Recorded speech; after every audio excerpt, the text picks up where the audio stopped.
प्रथम तहलका न्यूज।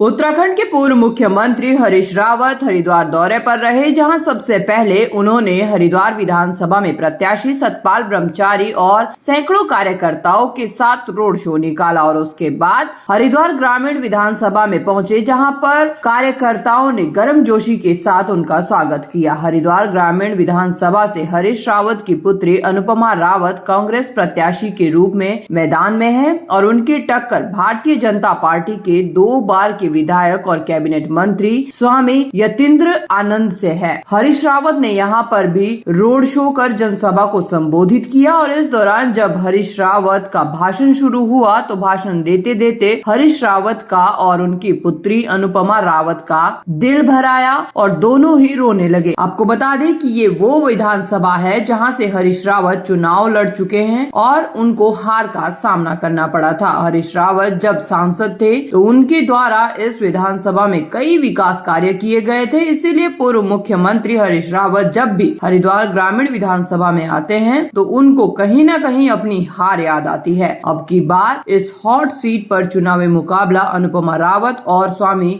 यतीश्वरानंद के बीच होने जा रहा है। अब देखना होगा कि हरिद्वार ग्रामीण विधानसभा की जनता जीत का सेहरा आखिर किसके सर बांधती है। आप और आपकी बिटिया की आंखों में पानी आ गया, क्या कहेंगे इसको?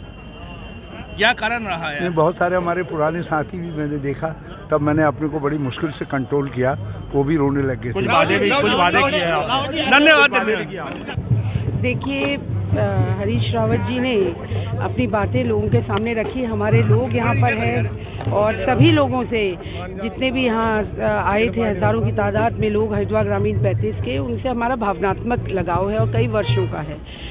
कई बार ऐसे क्षण आ जाते हैं कि व्यक्ति भावनाओं में हो जाता है और जब व्यक्ति बहुत ही दिल से किसी के लिए मन से सेवा करता है और उसका फल उस समय उस तरीके का नहीं मिल पाता तो कई बार हो जाता है। तो हरीश रावत जी भी भावनाओं में बहे और उनको देख के कहीं ना कहीं मुझे भी कुछ ऐसी वो क्षण था कि मुझे भी वो चीज़ें याद आ गई और मैं भी बह गई। लगता है 2017 का जो हार हुई है वो उसकी टीस अभी भी दिल में है? नहीं, हार और जीत का सवाल नहीं है। बात यह है कि बहुत दिल से क्षेत्र के लिए कार्य किए थे।